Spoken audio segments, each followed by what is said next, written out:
Now that you have the definition of an elixir, we're going to show you how to build one. Perfect. All right. So, yeah, like we mentioned, chocolate is always a brilliant way to go.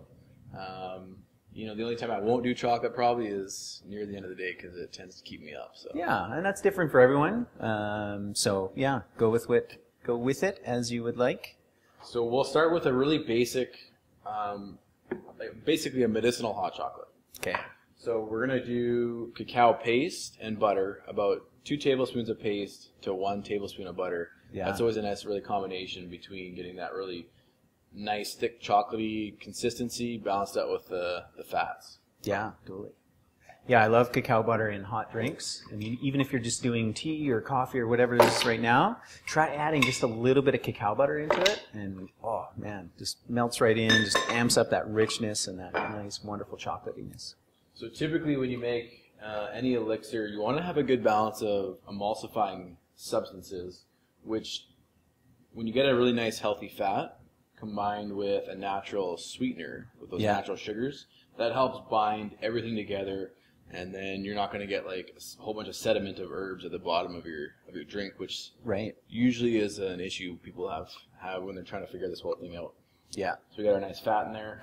Plus, too, as you say, you know, I mean, a lot of these drinks like have those sugars, those sweeteners, and then what the fat does, from my understanding, and then the idea of an elixir is to kind of round it out. You got fats, you know, you could have protein there, you could have your sweetener as well, and then it's more of like a longer term like burn, you know, gives you more energy, longer lasting. Yeah.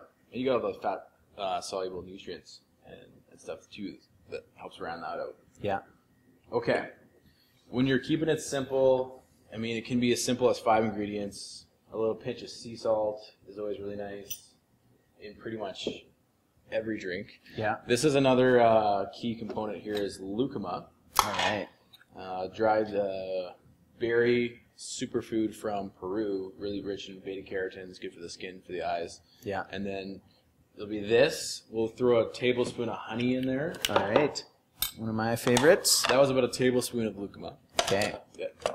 We'll get that. Okay, here's the honey. About a tablespoon of that.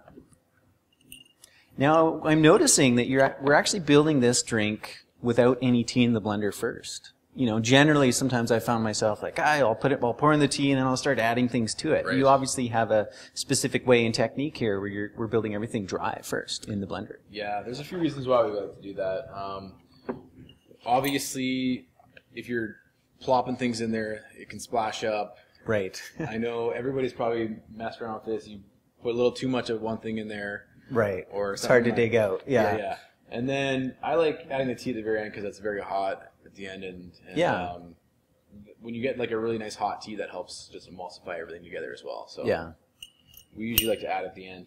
Okay. This last ingredient is going to be, you can either do a quarter of a teaspoon or a half teaspoon of vanilla powder, the nectar of the gods. Wow. Yeah. Amazing. Yeah, really aromatic. And of course, absolutely got to go with chocolate. So I agree with your half teaspoon amount there. Great combo. So that right there is going to be an amazing medicinal hot chocolate in and of itself. Just right as is. Yeah. You just add your hot tea, blend, serve, you're good to go. What I usually like to do is add a few more medicinal herbs to it. Anytime you have a really high antioxidant superfood like chocolate, it starts to potentiate other herbs that you can combine with it. Right, totally. And you really like vanilla. This is one of my favorite herbs, mucuna. All right. Also really synergistic with chocolate as well. So this mucuna is a natural source of L-dopa, precursor to dopamine. Yeah. This mucuna actually contains most of the neurotransmitters out there. So, one of my favorites to just help that feel-good feeling at the beginning or any time of the day. Yeah, so this is happy brain food, is what you're telling me. Totally. All right. And this is actually a really amazing smell, delicious flavor as well. Yeah. So anywhere between quarter and a half teaspoon. Yeah. Really good dose. Mucuna is one of those fantastic ones that literally you just add to anything, right? Like coffee, tea in the morning, whatever it is, just a little bit of that in there. I don't know where this name came from. I heard it's also known as Nescafe. Oh. In that sense that it kind of, and I tried it just like in some straight up tea, just as is, and it had this kind of like instant coffee kind of a like flavor. Can go with anything. Yeah. Okay, cool. Yeah. The dope is really nice, buffers up the system. It's like an anti-stress. Anytime you do anything stimulating like chocolate or coffee, it's nice to combo it with something that's going to be like an anti-stimulant. So just to get that alchemical mix going. This is another one of my favorite herbs, shilajit. Oh. Now, not everybody's favorite. Because the taste is so strong. I mean, just smelling it. It's like, wow. It's dark, it's dank, it's earthy. I mean, of course, that comes with so many benefits. So I think you're probably... if you love it, I know most people, it's kind of like, okay, I'm just going to add enough that it's like I'm getting the benefits, but not too much. It's going to overpower the flavor. Yeah, and I find like a little goes a long way with the shilajit. Yeah. But the shilajit is basically this plant matter just compressed into the Himalayan mountains. What was said to be over like hundreds of years contains like a really large spectrum of minerals and trace elements. And a good source of folic acid. Right. So think of it like a mineral supplement, mineral pitch, as they call it. Totally. So the other two things I'm going to add in there is going to be a little bit of goji. Yeah. My favorite superfood, my favorite sweetener to use. Yeah. Because it's a low glycemic superfood sweetener. So cool. We'll throw some goji in there, about a tablespoon. And again, just as you're watching this, keep in mind that this is all optional. This is kind of Jordan's alchemical genius, knowing and understanding all the individual herbs, how they blend, how they mix, and that takes a while to develop that. So like you say, where you can get to that intuitiveness of building a drink, but start off super simple, like go back to the basics of just those first couple of ingredients that he added, and then maybe you might just add one. Maybe it's like, okay, today I'm going to experiment with shilajit. I'm going to do it, totally. Or maybe it's vicuna. So you can just start basic and then begin to build. Begin to build your repertoire, your knowledge around these herbs, the experience of them, and then you'll be able to build, alchemically, intuitively, as Jordan is doing. Perfect. Great advice on that. I'm going to throw a bit of colostrum in there. Okay.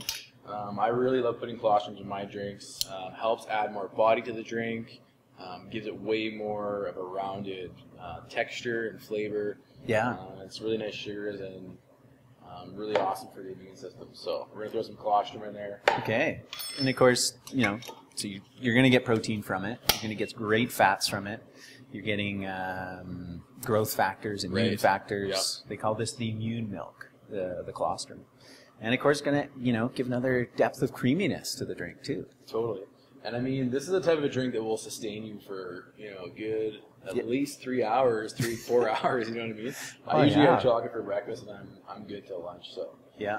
We just have a nice blend of chaga and jungle tea mixed in there, so. All right. Any tea you have, I mean, even if you haven't brewed any tea, you could always throw hot water in there too, but adding that extra layer of medicine is always just really awesome. Yeah, we like to add medicinal mushroom base, but it can be any kind of herbal tea base. All right, so that was pretty quick. I mean, I usually whip up elixirs real fast. Yeah. 5 minutes, and you're good to go. I mean, you're doing it at the bar all the time. But, yeah. When you're at home, like a good strategy is start warming your tea up, like Malcolm suggested, building all of the dry ingredients first, and then by the time you're done that, the tea's pretty much ready. Yeah. Throw it in there, turn it on, you're good to go.